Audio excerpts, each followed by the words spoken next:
Well, we're live. Hi, Doc Martin for KRAZ TV here at the Zero Channel. That's right, the adult side of KRAZTV.com.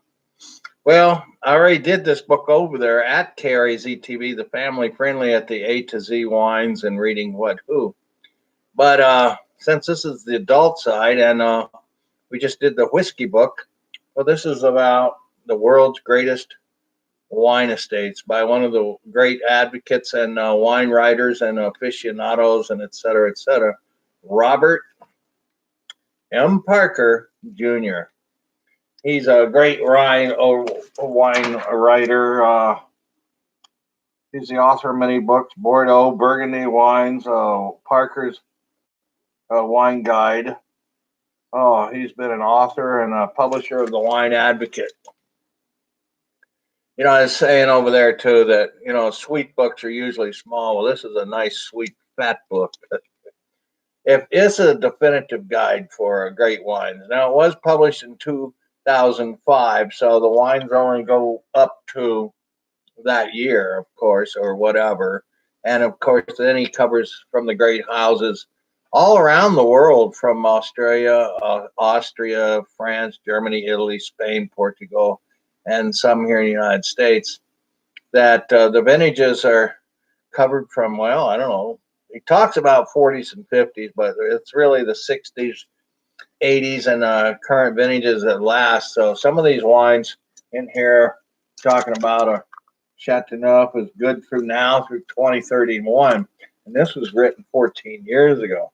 So these wines that are in here from these great estates and these great appellations and approved viticultural areas are long keepers. They're reds and whites, but a lot of the reds keep many years. And so some of these today, if he was printed this 14 years later, can you imagine that he would say keep now until 2100 or 21, I don't know, 2080 or something.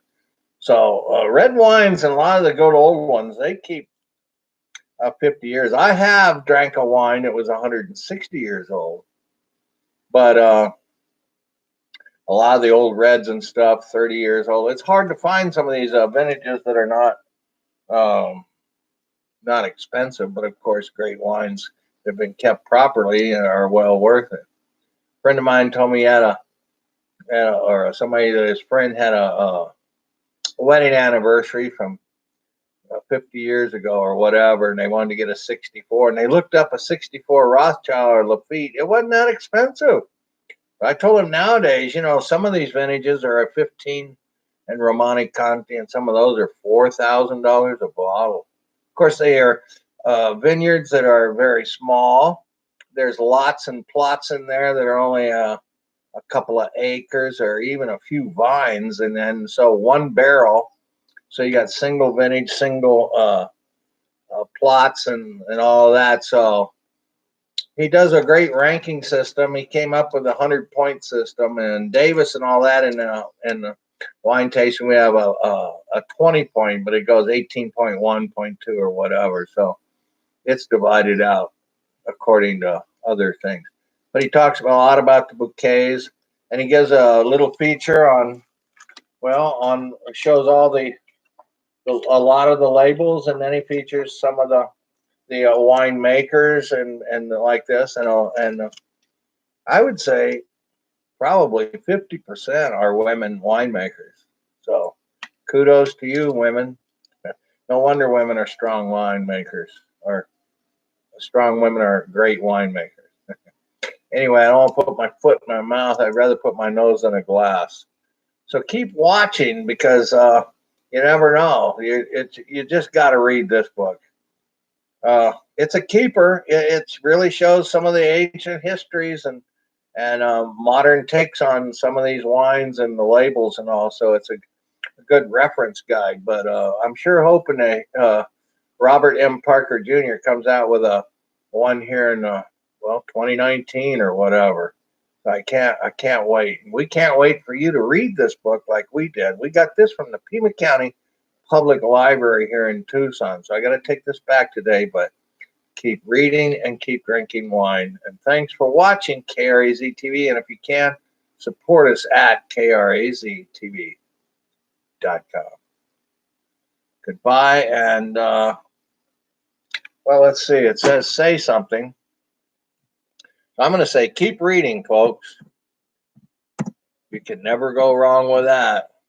You know, we've gotten a lot of books over the years that we've read, and well, this is just one more reason. Support us at H. Now I got to put all this in because it won't come out unless I put http://www.kraztv.com. Support us over there. You know, I had a heart thing. I went there to get my hits on the KRAZ TV, and they robbed me 400 hits over the night. Then I started looking at all the. That's my rant. It had nothing to do with books. Anyways, and then I started reading about all the horror stories on YouTube about people, and there the guy was telling me they took 500 subscribers. So we don't really have that many subscribers. So I guess they got to take it off because we do have over 500,000 viewers. Thanks for watching, and thanks for listening to my rant. All right. Gotta go, folks. Bye.